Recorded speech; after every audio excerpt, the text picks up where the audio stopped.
Wait a moment.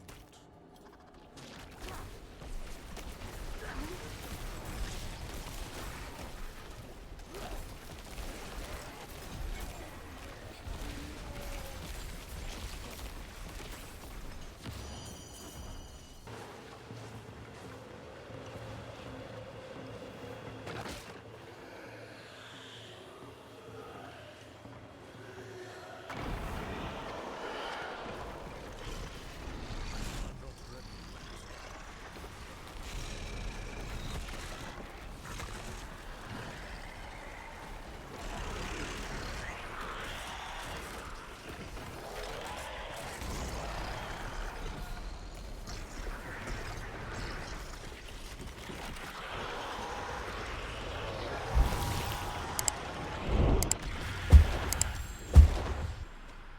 What's going on, guys? It's G here. Today I'm going to be showing you guys a build that I'm currently working on.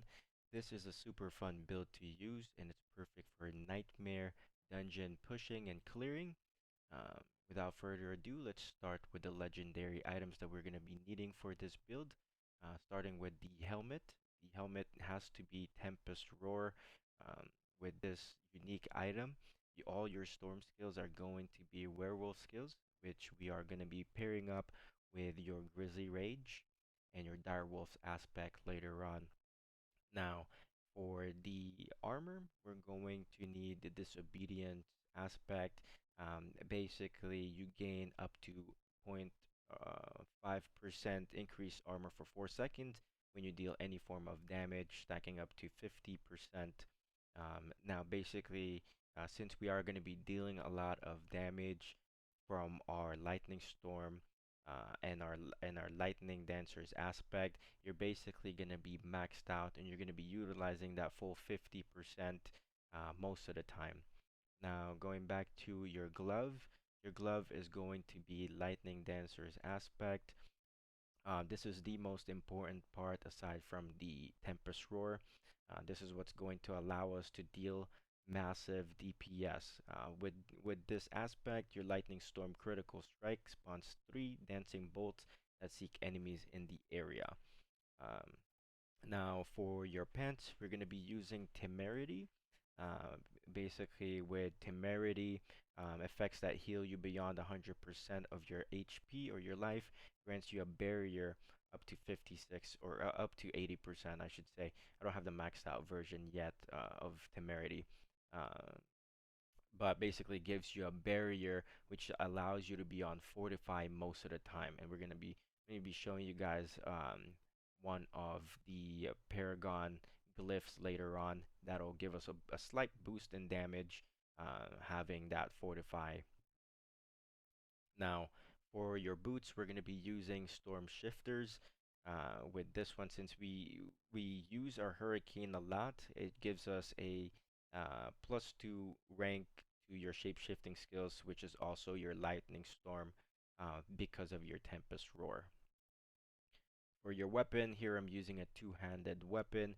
The reason for this is because I want the effect of Rampaging Werebeast aspect to be doubled, uh, going from up to 5 seconds to 10 seconds on the duration of your Grizzly Rage.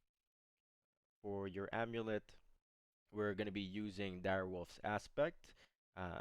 This is very important to put on your amulet because we're going to be needing that up to 75% spirit cost reduction, which allows us to spam our lightning storm during Grizzly Rage. Now, for your ring, this is one of the aspects that I'm using. You deal 9.5 or you deal up to 10% increased damage for each second that you're standing still. And since we are going to be using Lightning Storm, it is a channeling skill, meaning we are going to be standing still for up to 3 seconds, say to maximize that 30%. The other ring, this is another important one. Earth and Might Key passive also applies to your storm skills, allowing us to basically utilize that Earth and Might while using the Lightning Storm.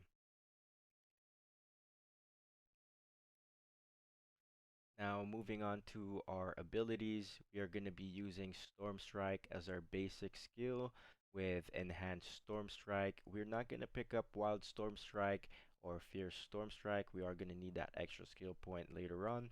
Um, for our core skill, we're going to be using Lightning Storm. You're going to want to max this one out as this is our main damage dealer. Um, we're going to need we are going to need Enhanced Lightning Storm with Raging Lightning Storm.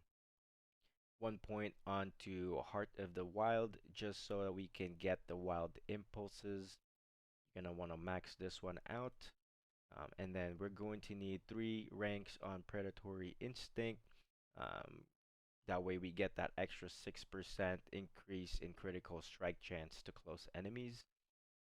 We're going to need Earthen Bulwark with Enhanced Earthen Bulwark, Preserving Earthen Bulwark. We're going to need that Fortify. Like I said earlier, we do have a Paragon Glyph that gives us an extra bonus damage when we have our Fortify on.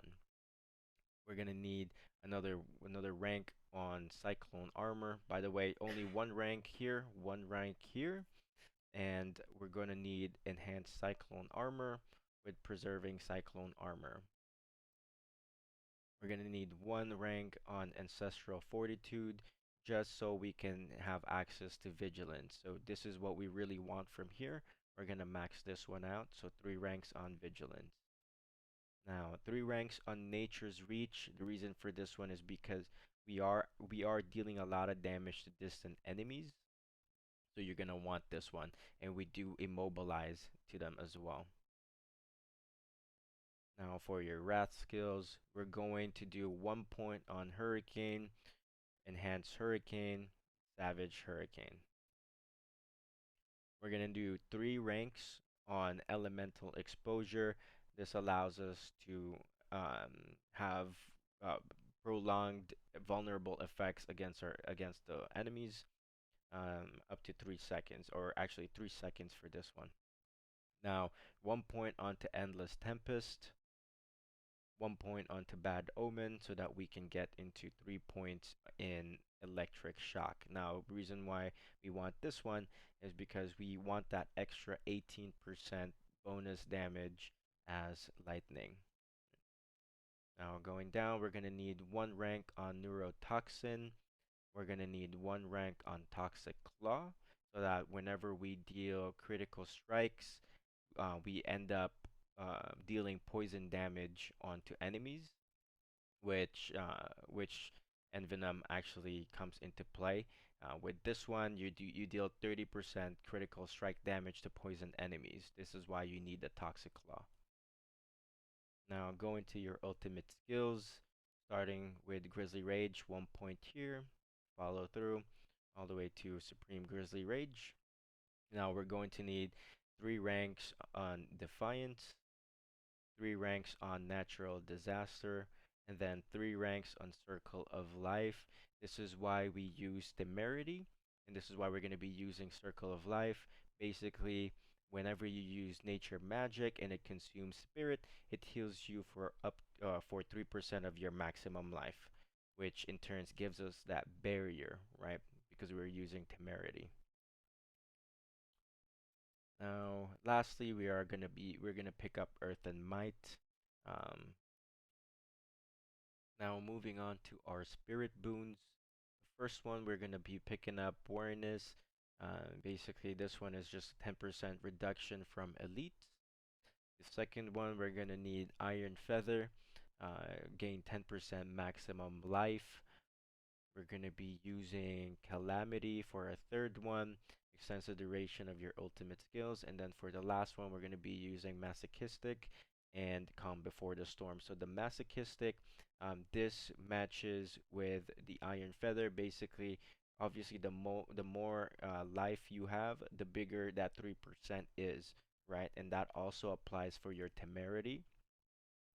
And that also applies for your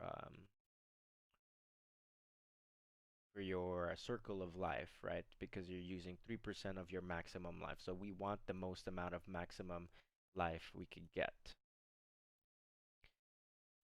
Now moving on to our Paragon board here. We're going to be taking the right side of the starting board, and the first node that we're going to be getting is the werewolf build. And we want to make sure that we get every single willpower we can get so that we can maximize that glyph, meaning you will have to take this side as well. You will need to get resolve, get every single willpower node we can get here. We're going to go up to our next board here, which is heightened malice with the glyph fulminate.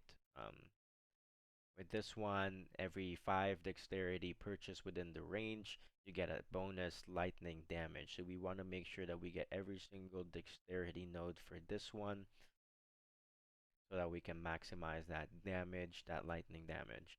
Now, this is very important.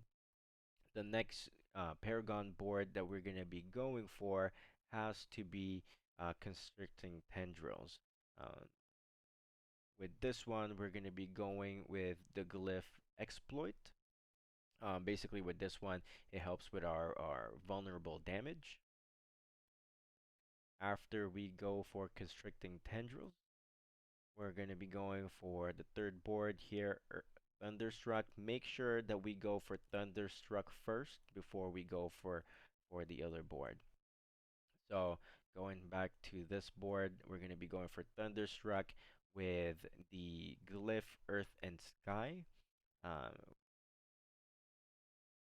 and then we're going to go all the way down here, getting the legendary node Thunderstruck. This gives a bonus increased damage against increased critical strike damage against vulnerable or immobilized enemies. And then we're going to go ahead and get this node as well. This is why we want to pick this board as early as we can so that the willpower and dexterity required, or the intelligence or the stat required for the legendary or for the rare nodes for you to unlock the bonus aspect. We wanna get this as early as possible so that we can at least we can use that bonuses for these legendary or rare nodes, I should say. Now the um, next board that we're gonna be going for is Lust for Carnage, and we're gonna be using Undaunted for this glyph. And we want to try to get as much we want to try to get as much intelligent nodes as we can. As that's why we were going for these last two rare nodes here. Now the last board we're gonna be going for is the ancestral guidance, only to get the legendary node ancestral guidance. But you can also pick up the reclamation here, the rare node. It adds a 2 spirit on kill, a maximum spirits here. And that sums up our build. You can also find the full build in the description. If you guys like this type of video, please consider leaving a like and sharing this video to your friends, as it will help me grow and it tells me to work more on Diablo 4 content and guides. Also, I do stream on Twitch. The link will be in the description below. Comment, let me know what you guys want to see next, and also let me know what type of druid builds you guys are running. I'm curious. Are you guys running Tornado, Pulverize? Are you guys running the melee build? Um, Thank you guys for watching. I'll catch you guys on the next video. Peace.